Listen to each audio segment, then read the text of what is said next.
सारे पटना में भेटाई तो पटकिए के पेल देबा आ कहीं सारे तारा के तारा गणिया में चुचिया पेल दी तब का होए।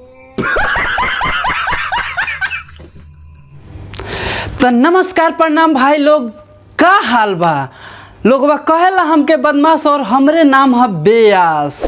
तो आज बात करे वाला बनी भोजपुरी इंडस्ट्री में दो चार को झाटू सिंगरन के बारे में, जो कि बहुत ही दिन से बहुत ज़्यादा गंद फैला रहा बड़ा।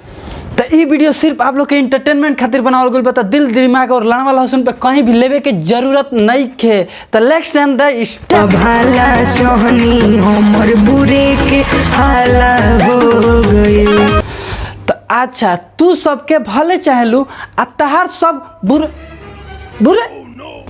अरे यार का कहती यार, हमरा तो कहूँ में भी एकर बहिन चो तो बड़ा ही थी ओकत। अरे साला दूसरा वीडियो लगाओ यार। अबे का रे ना सुधर बे का कले हा कुकुर? हाँ रे हाँ, ना सुन ले का कुकुर कले हनु? हाँ रे हाँ, माने कुकुर कह देले नु। हाँ ए तूफान बिया, तू मर्द झाटुए सिंगर हड़ा का।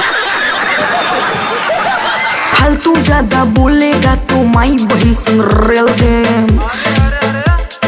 माई बहिन पर जइबे त पटकिए के पेल दे।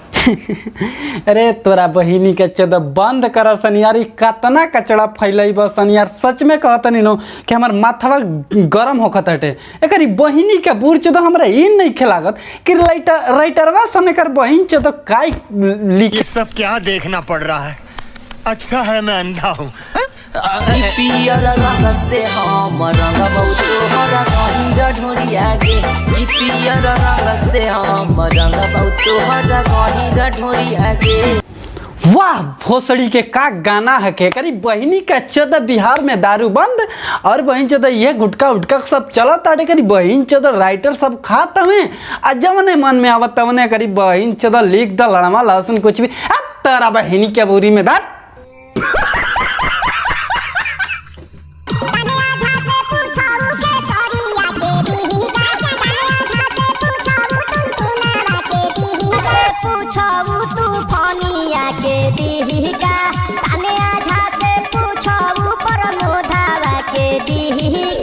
हाँ सारे पूछ लो, सब ने अपने सार लोग के पूछ लो कि उनका के फलाना के टिलाना के देबू का।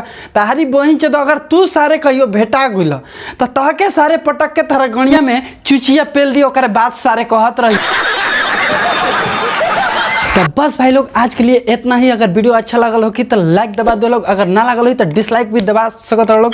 अगर हमारे चैनल पे नए पड़ा लोग तो चैनल के यार सब्सक्राइब कर लियो लो। तो फिर से मिलते हैं नेक्स्ट वीडियो में, तब तक के लिए बाय।